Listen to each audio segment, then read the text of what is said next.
Hello दोस्तों, नमस्कार। मैं नितेश स्वागत करता हूँ YouTube channel study for student में। दोस्तों, आज हम लोग डिस्कस करने वाले हैं न्यायपालिका। ओके, न्यायपालिका के बारे में डिस्कस करेंगे।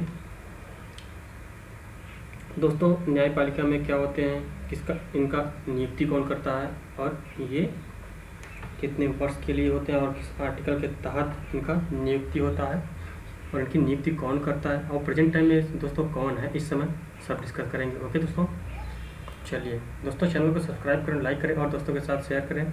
चलिए शुरू करते हैं। दोस्तों, आज का पहला क्वेश्चन है, औपनिवेशिक भारत में एक संघीय अदालत की स्थापना के अधिनियम के अंतर्गत किस अधिनियम के अंतर्गत इसकी औपनिवेशिक संघीय अदालत की स्थापना की गई। दोस्तों अधिनियम 1935 के तहत दोस्तों औपनिवेशिक भारत में एक संघीय अदालत की स्थापना की गई। आंसर क्या हो जाएगा दोस्तों, 1935। ओके, चलिए अगले क्वेश्चन पर चलते हैं। अगला है, भारत के मुख्य न्यायाधीश या मुख्य न्यायमूर्ति का नाम क्या है। दोस्तों, वर्तमान समय में मुख्य न्यायमूर्ति कौन है दोस्तों, CJI, इंडियन CJI दोस्तों शरद अरविंद बोबड़े, SA बोबड़े, शरद अरविंद बोबड़े दोस्तों इस समय मुख्य न्यायमूर्ति हैं। ओके, चलिए अगला है, भारतीय उच्चतम न्यायालय के न्यायाधीशों की नियुक्ति दोस्तों कौन करता है। भारतीय उच्चतम न्यायालय के न्यायाधीशों की नियुक्ति दोस्तों राष्ट्रपति न्यायालय के उच्चतम न्यायाधीश को नियुक्ति करते हैं। ओके, चलिए अगला क्वेश्चन। दोस्तों, मध्य प्रदेश का उच्च न्यायालय की पीठ कहाँ पे स्थित है दोस्तों, मध्य प्रदेश की उच्च न्यायालय की पीठ दोस्तों कहाँ पे स्थित है दोस्तों, जबलपुर। आंसर क्या हो जाएगा, जबलपुर में इसकी पीठ स्थापित है। और दोस्तों इसका ग्वालियर और इंदौर में इसके खंडपीठ हैं। ओके दोस्तों, यहाँ इसका उत्तर हो जाएगा जबलपुर। ओके, चलिए अगले क्वेश्चन पे चलते हैं। अगला है, सर्वोच्च न्यायालय किस आयु में सेवानिवृत्त होते हैं। दोस्तों, सर्वोच्च न्यायालय जो जज होते हैं वो किस आयु में न्यायालय सेवानिवृत्त किए जाते हैं दोस्तों, 65 वर्ष की आयु में सर्वोच्च न्यायालय के न्यायाधीश जो होते हैं वो सेवानिवृत्ति होते हैं। ओके, चलिए अगला है, निम्न में से कौन सी रिट ऐसी है जो केवल किसी सरकारी पदाधिकारी के विरुद्ध लागू की जा सकती है। दोस्तों, किसी सरकारी जो पद पे बैठे हैं ऐसे लोग ऐसी कौन सी रिट है दोस्तों, परमादेश। दोस्तों, परमादेश के तहत सरकारी जो पदाधिकारी होते हैं उनके विरुद्ध जारी की जा सकती है। ओके, जो दोस्तों रिट हो जाएगी परमादेश। चलिए अगला क्वेश्चन।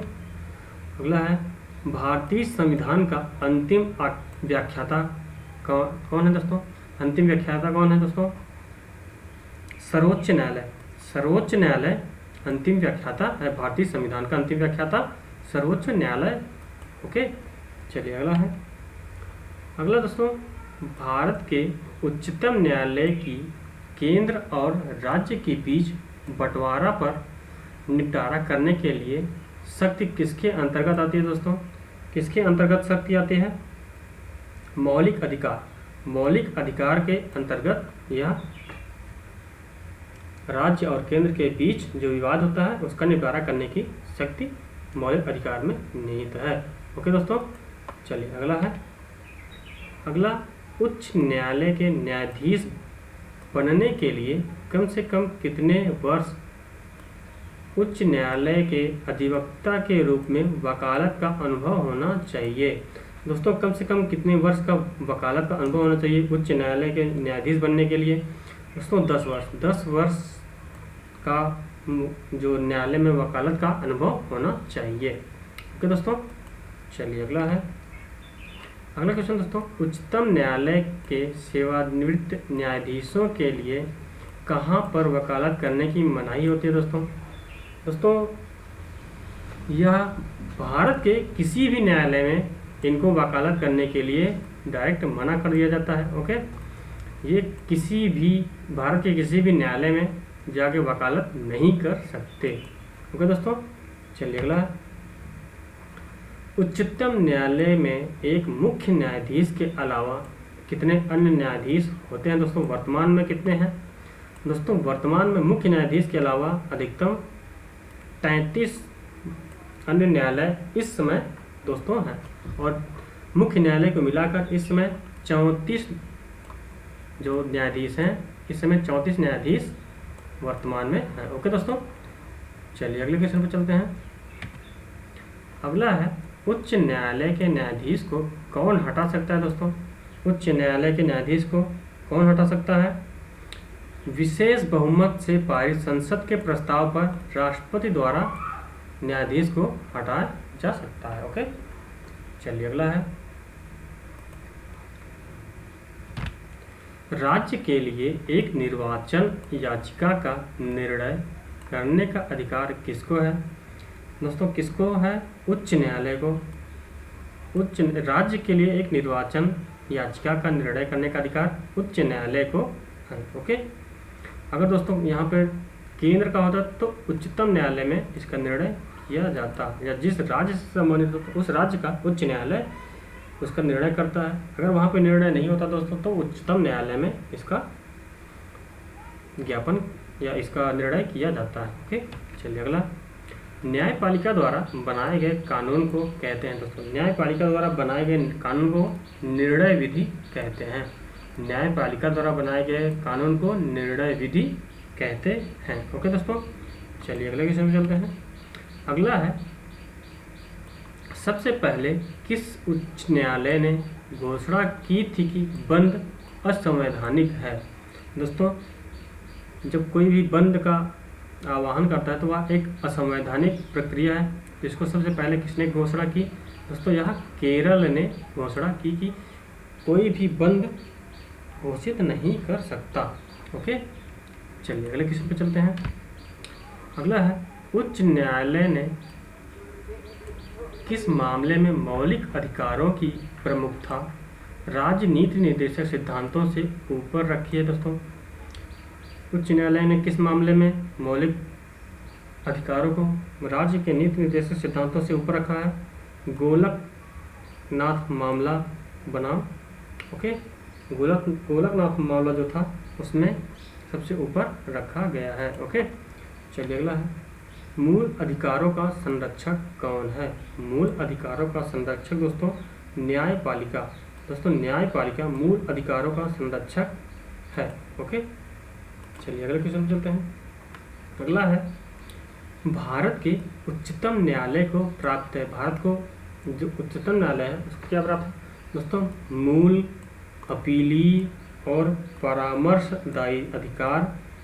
दोस्तों, उच्चतम न्यायालय को मूल अधिकार या अपीली न्यायालय और परामर्शदायी सभी दोस्तों उच्चतम न्यायालय को प्राप्त है। ओके, चलिए अगले क्वेश्चन पे चलते हैं।